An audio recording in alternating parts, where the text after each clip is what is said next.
ეხლა მოდი ჩავატაროთ ექსპერიმენტი თუ როგორ უნდა გავიგოთ ბაბინა არის დაბრედილი თუ არა.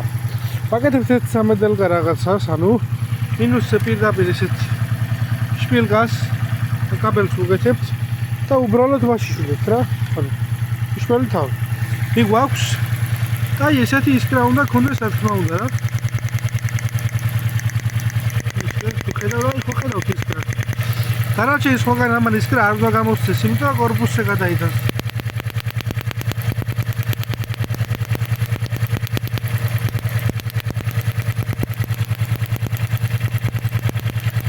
ალბათ ხედავთ.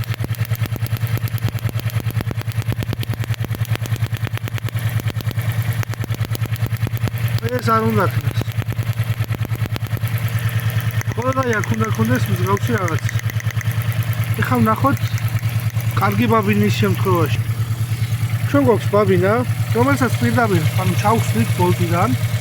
აი ეს ნახეთ, ახსნილია. და უბრალოდ შეგერდზე შევაერთებთ რა მარტივად. აი ზედმეტი მათემატიკა ამას არ უნდა. შევაერთებთ. აი ახლა გავსინჯოთ აბა. აქ რა თქმა უნდა იქნება. იმიტომ აი ამაში სვეტში მიდის.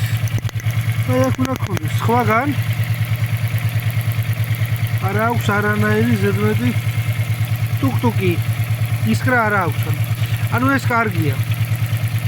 აი ამას შევინახავთ ეხლა და დავაყენებთ თავის ადგილას.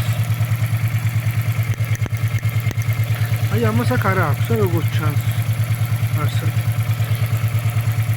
ასე მოწდება მეგობრებო ბაბინების ძალიან უმარტივესი მექანიზმია.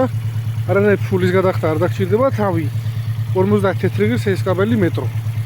იყიდათ 1 მეტრო, ან 2 მეტრო, 1 ლარის და სახლის შპილკა ჩვეულებრივი. და გადარჩებით ზატო აი ქვეყანა ფულის გადაყრას და მოტყუებას და ასე შემდეგ. მარტივი გასაკეთებელია რა. ასე რომ წარმატებები ყველას. ვიტეკის მადლობა დაგვიფაროს.